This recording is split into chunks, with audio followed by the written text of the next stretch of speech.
p.m. and it's time for dinner with Nanny Bubby. I'm so excited to share with you the kale salad part 2. So many of you went on to Gather with Nanny Bubby last night to view the recipe. So if you want to see the recipe for the kale salad, go on to Gather with Nanny Bubby Facebook group and you will see the recipe for the kale salad.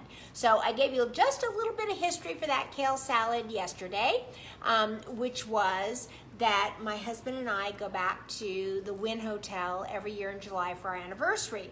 We got married at the Desert Inn Hotel, which is no longer there. It was imploded. Let me put that up. It was imploded, of course, to bring forth the beautiful Wynn Hotel.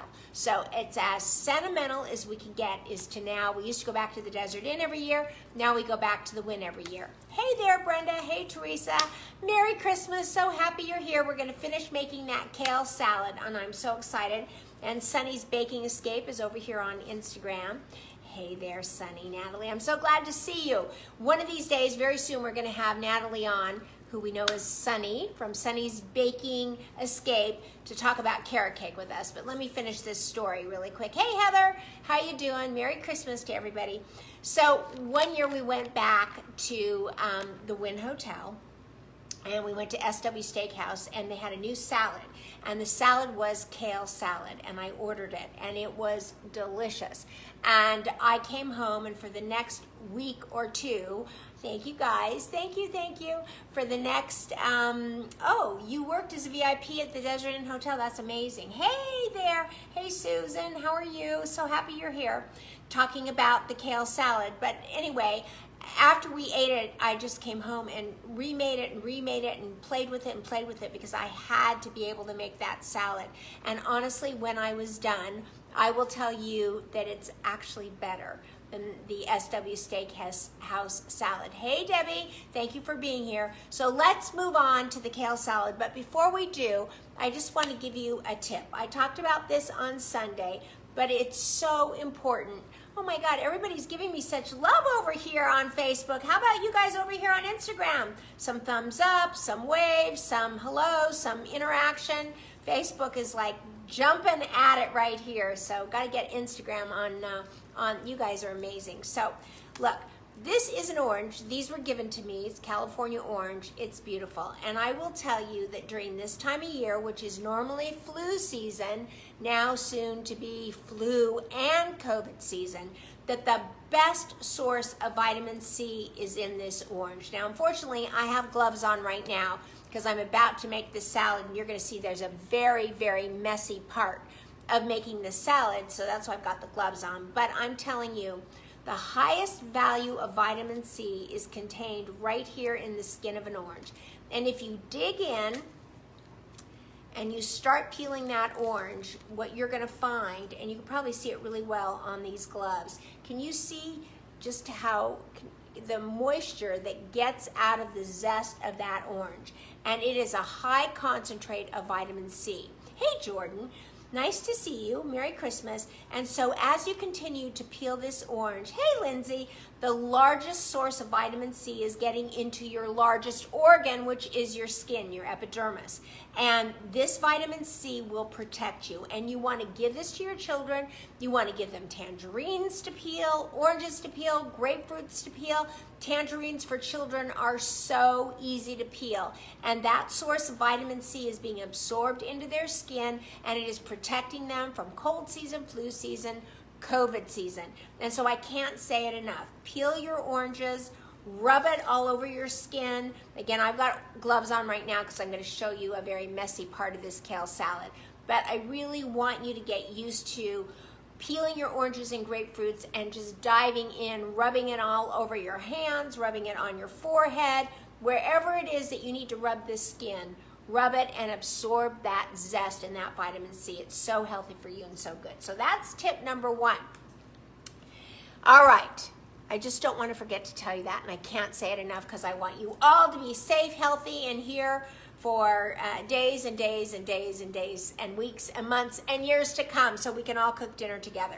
So let's start with the kale salad. The very first thing that we need to do, hey Susie, thank you for being here on Instagram.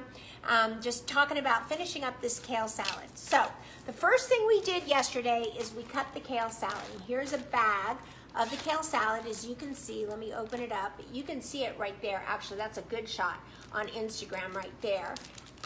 And then if you can see into that bag here on Facebook and see how it is very, very small. Do you see that? Very small pieces. And that way it absorbs the salad dressing really, really well. And I showed you how to cut it yesterday, so if you missed that, go back to yesterday's segment and watch that. Okay, and that kale, by the way, came out of Nanny Bubby's garden, and I am so proud of that. Hey, Boogie Girl. Oh my God, that shot of you earlier today was amazing, of you and Dennis and your cute little son, who right now, because I'm thinking about cooking, you know I love him. Anyway, forgetting names here, but not for the less than wise. Parker Prince. I love him. He looks so cute. Okay, here we go. This is pecan pieces. And in fact, Boogie Girls had my, my kale salad. Who's had my kale salad? Raise your hand really fast. It is amazing. And I know Boogie Girl did for a Hanukkah party. So these came out of the Trader Joe's raw pecan pieces. And what we're going to do is we're going to take dark amber maple syrup, and we are going to toss this all over the pecans. So this is why I'm wearing gloves, because it'll get sticky, and I don't mind it when I'm not on the camera, because then I can take the time to actually wash my hands. But because you're all here, I don't want to step off a camera just to wash my hands. I have before, but I don't like to do it too often. And we are just going to take this, so let me tilt this camera so you can see. Let me push you back a little bit so you can see. Okay, do you see that? And we are just going to toss this. Now I preheated an oven to 425 degrees. There we go. Okay, I'm going to lay this out in a single layer. There we go, just like that. Push that out like this. And let me get rid of these gloves. Make sure they have to be kind of tight, because the maple syrup is going to run. And then what we're going to do, so off with the gloves, into the sink with them. I'll get back to them later. We're going to take this coarse sea salt, and we're just going to sprinkle this coarse sea salt right over the top. Okay, now I am going to walk off camera to put this into the oven, 425 degrees. I'm going to set the timer for about 8 minutes.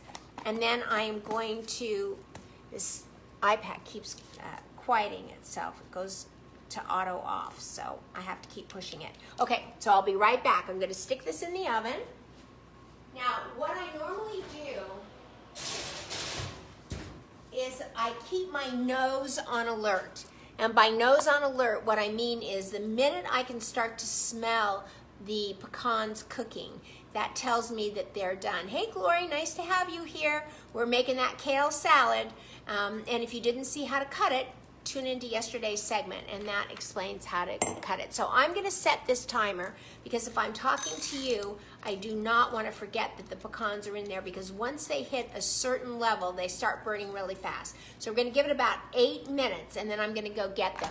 Now here's the other thing I want to tell you. When you take them out of the oven, set them aside. Do not let them anywhere near your skin.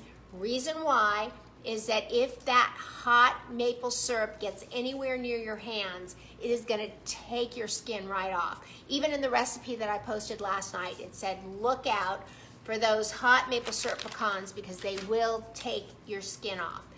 So originally, when I had this salad at the Wynn Las Vegas, it had shredded gala apples in it, and they were delicious. However, what happens is, if you are cooking for a group of people, I gotta wash, hold on, I got maple syrup got on there, it's way sticky. Okay, if you are cooking for a group of people, what you have to do is, you're assembling that salad, is you're gonna have to grab your food processor, put on the blade, even if you prep the blade beforehand, suddenly you're shredding Gala apples and they turn brown very, very quickly. So if you're having a small group, it works, but if you're having a big group of people for dinner and you're serving this kale salad, by the time you get everything assembled and out and onto the plates and out for everybody, or people are in a buffet, those Gala apples turn brown, even if you sprinkle a little bit of lemon juice on them. So I thought, what am I going to do? What can I do to put the flavor of the apple into the kale salad while at the same time not having it turn brown and then it looks ugly? And who wants an ugly salad because the salad's so pretty? And I'll tell you what I do. I went to the freeze-dried apples, and here they are. I'm doing two different kinds, the Fuji apple and the Honeycrisp apple. There we go. And I found this pear, so perhaps the pear will go in tomorrow as well.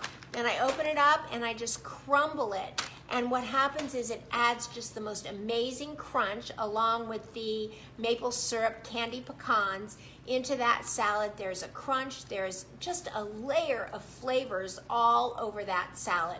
And it doesn't, yep, they are very good. They are very good. Brenda said they're actually good, and they are way better than actually good.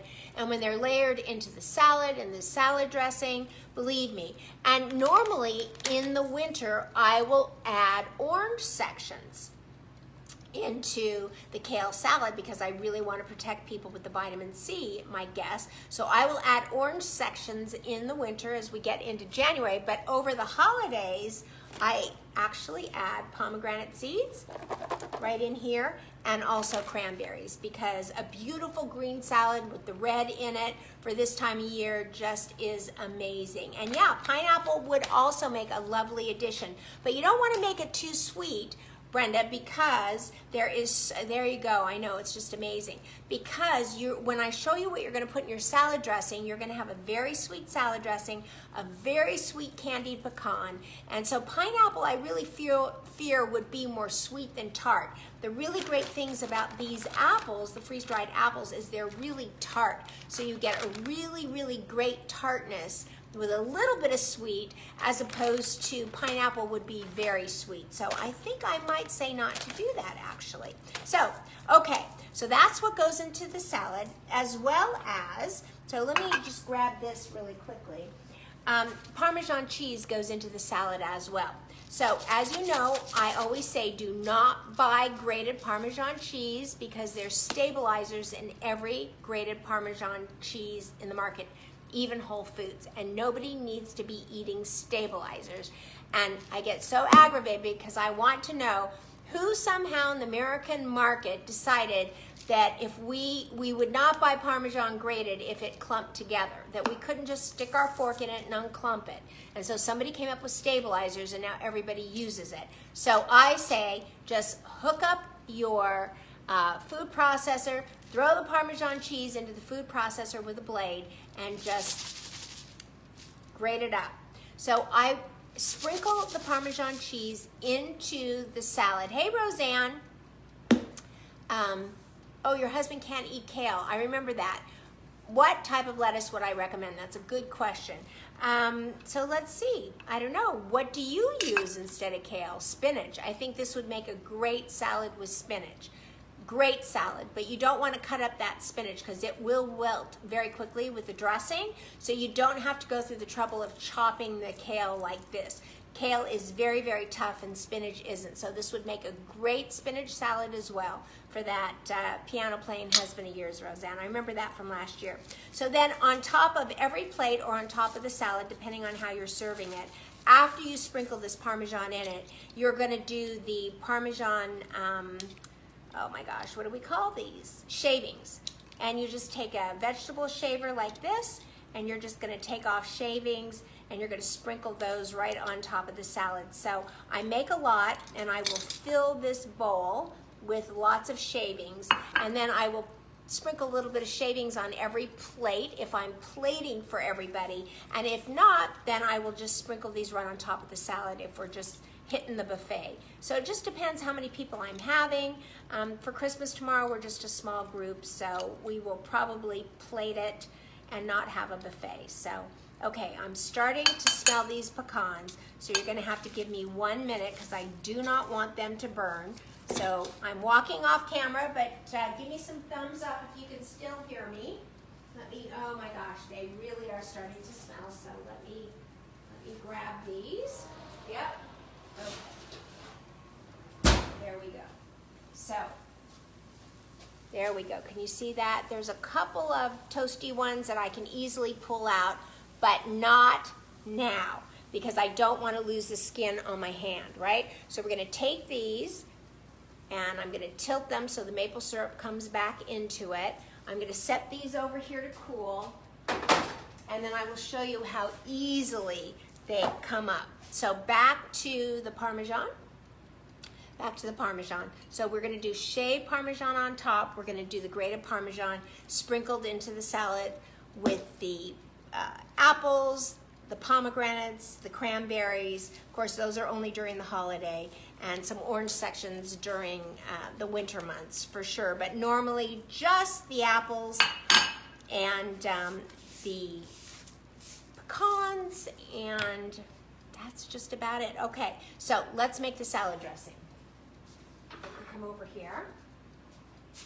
So I'm really, see, that was a little late. 8 minutes was a little long at 425 degrees, so that'll stop in a minute. I always yell, school's out. It'll stop in a second. Okay, this is a Meyer Lemon, and it came off my tree. I'm so excited to be using it today. Okay, so, you know, it's funny. Yesterday, my husband, hello, Saeed. So nice to see you again. You show up a lot. I love seeing you. So my husband and I last night were watching Julia Child, believe it or not. And it was really interesting for me to watch her because she was talking about salad dressing. And it turns out that the French, or at least the French in the 60s or 70s when she had her show, did not like vinegar in their salad dressing. And it was mostly oil with just a little bit of lemon juice. And they felt that the vinegar was a little bit too acidy. So she had, it was interesting, had a ratio of olive oil to lemon juice or olive oil to vinegar, which is very different than what I actually use. So my ratio is 50% of the oils, no matter how much oil you use, 50% is the vinegar and the lemon juice combination. So if I'm using a cup of oil, I will use a half a cup of vinegar and lemon juice combination. If I'm using a half a cup of olive oil, I'm going to use a quarter of a cup of lemon juice and vinegar, depending on the ratio. In this particular salad, I use apple cider vinegar. So again, you know, if your family likes more oil and less vinegar, then change that ratio. But in this household, in the way I wrote that recipe, it's 50% ratio, including the Dijon mustard. So if you're ready, let's grab our olive oil, and it starts right here with this fresh blood orange. Let me just give you a shot of that. The fresh blood orange olive oil. And this comes from the Temecula Olive Oil Company. And you can order it online. They deliver throughout the country. But putting in this orange olive oil just gives it the most amazing flavor. And I just love it. Hey, Art Shrek, thank you for joining. Boy, Art and Saeed always show up at the same time. I wonder if you guys are the same guy. I don't know, and you guys don't talk. So you guys need to talk to us. Okay, so the best thing I found, which is really interesting, is that Julia Child had like a jar, and she made her salad dressing in a jar, which I thought was very cute and very entertaining. But I always make it in a measuring cup, because that way you don't have to measure it. You can measure it right into the cup. So we're going to start with a half of a cup, there we go, of the fresh blood orange olive oil. Actually, that's a little light, so I'm going to actually do a whole cup. I'm going to do a whole, because I have a lot of kale. And believe me, the kale really absorbs the dressing. You don't have to be afraid of it. It won't wilt the way that spinach or romaine or anything else does. So I started with a cup of the olive oil. We're going to put in 2 ounces. Whoops, here's the measuring cup. I'm going to put in 2 ounces of the apple cider vinegar. There we go. go. And I'm gonna put in 2 ounces of this amazing lemon. Let me grab a knife. This Meyer Lemon that came right off of Nanny Bubby's shelf. There we go. Now, I don't know if you've, oh, that's sliced so beautifully. My God, it's so tender. I'm so proud of this lemon coming right off my lemon tree. Okay, so I guess I could put it right in here because we're measuring about 2 ounces. And this is my favorite kitchen tool. Have you guys ever seen one of these? These are a juicer for lemons and oranges, even grapefruits. And it really just digs right in and gets it all right out. And now here's a trick. All kinds of seeds fell into this. And I never worry about it. And I'm gonna show you why. I'm gonna show you why in just one quick minute here. Let me get a little bit more lemon. Look at how easily that just came out. Oh, these lemons are just gorgeous. Just gorgeous. And look at this, my hand is on to the skin of this lemon, and so I'm getting all that really good, rich vitamin C. Look at that. There we go. All onto my skin, which I love. Okay, now it's filled with seeds. Let me grab this. And this is how I'm going to get those 2 ounces right into here, is I'm gonna pour right through here. So let me just back you up a little bit, back you up so that you can see. For those of you that are still there over on Instagram, they come and leave very quickly. There we go. Can you all see that? Give me a high five. You can see that. So now that caught all the pulp and it caught whatever seeds, and so you don't have to worry about all these seeds getting into, yes, it is absolutely everybody's favorite salad dressing. It really is. Now, here is, let's put in the Dijon mustard. So we're gonna put in 2 tablespoons of the Dijon mustard. 1, whoa, 2. There we go. Now, sometimes they say, you know, put the, you know, swirl it as it goes in because it emulsifies as, you know, you're pouring in the oil. But I have found that's a really great thing to tell people, but I have found that it doesn't make a hill of beans. Really, it makes absolutely no difference. You can put in the oil, you can put in the Dijon mustard, and you can whisk it afterwards. Okay, are you ready? Here is the dressing, and here is what makes all the difference in the world, is we're gonna take, hey Mindy over here, so nice to see you. We're gonna take this amber colored maple syrup, and let's see, 2 tablespoons make an ounce, so let's put in, whoa, 1, 2, 3, 4, and that's it. All done, all beautiful. Let me whisk this up. Now you will see that this turns just, it starts to turn a darker, richer color because of the maple syrup added to it. Can you see that over here? See how beautiful that is? And now I'm gonna grab a spoon and just do a taste test. Okay, hold on, real fast. Okay. So, I'm going to tell you how this is.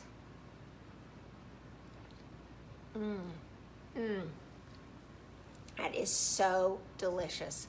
You can just taste the layer of flavors. The maple syrup you can taste. You can taste the fresh blood orange olive oil. Oh my gosh, it's so delicious. And we're gonna cover it and stick it in the refrigerator for tomorrow's dinner, which is great because this is a way make ahead salad. Everything is done. Let me see how this is. Let me see if I'm gonna lose my skin over here on the, doesn't look like it. Let's see how we're doing here. Let's put this over here. Is that hot? Seems like it's cooled. All right, stand by. Okay, now this is a silicone. This is a silicone baking mat. There we go. Now watch how this kind of peels off. There we go. Look at that. And as it cools, it becomes very crackly. So there we go. Just peels right off. You see that? And it just flakes all right off. And then I will take this and put it on the breadboard, and I will chop it as it cools. It's still very warm, and so as it's warm, it still stays a little bit sticky, that after a few minutes, it will actually harden up. So I tempered it a little bit sooner than I actually should have, just so I could show you how it peels back. And you know that it's cooked enough because it gets hard as it cooks rather than staying sticky. So that's it, like this piece right here. Do you see how nice and hard that is? See that? And then it just breaks up like that. So that's it. Tomorrow I might just pop on just as I'm assembling the salad on Christmas Eve for everybody. I'm gonna be at my daughter's house. Maybe somebody will hold the phone and I'll just do a reel. We're gonna go over there very, very early. So I won't be here tomorrow at 3 o'clock, but I'll do a reel and post it as I'm putting the salad together, and you'll be able to see me do it. So does anybody have any questions? Ask your questions now. Hi there, Harris. Harris no 1. How cute is that? Anybody? Questions? Questions? Everybody love the recipe? You can go on to Gather with Nanny Bubby. Hey there, Jody. Go to Gather with Nanny Bubby Facebook group, the recipe. Hey, Mary McConville, thank you for being here. Just saying goodbye, actually. But the recipe has been posted in the Gather with Nanny Bubby Facebook group. You can follow the recipe. You can even DM me questions if you've got questions about the recipe. There we go. Look at how these are, and they were already chopped. I think what's really great about this is these are pecan pieces from Trader Joe's. Now, if you've got whole pecans in your cupboard, no problem. Just chop them up before you bake them in the maple syrup. And I like the pieces because if you don't have to chop, why would you? Although chopping for me sometimes is very relaxing and I kind of enjoy it. And once these harden up, I am going to chop them. I'm going to put them in a container just like this, in the quart container, and I'm going to take all of this over to my daughter's house for tomorrow night, and we're going to have ourselves a great kale salad. So wishing all of you just the happiest of holidays tomorrow. Even if you don't celebrate Christmas, you will celebrate the fact that the world absolutely comes to a halt. It's a beautiful day for everybody. It's quiet, it's festive if you want it to be, and it is meditative if you want it to be. So regardless of your affiliation, Christmas is a beautiful day for everybody on the planet. So I wish you all the best, the merriest of Christmases, and I will post a reel for all of you for tomorrow, and I will see you either Christmas Day or the day after Christmas. And remember, if there is no better time than this holiday to say to each other, go out and, ready, spread love like butter. Bye, everybody. Love you.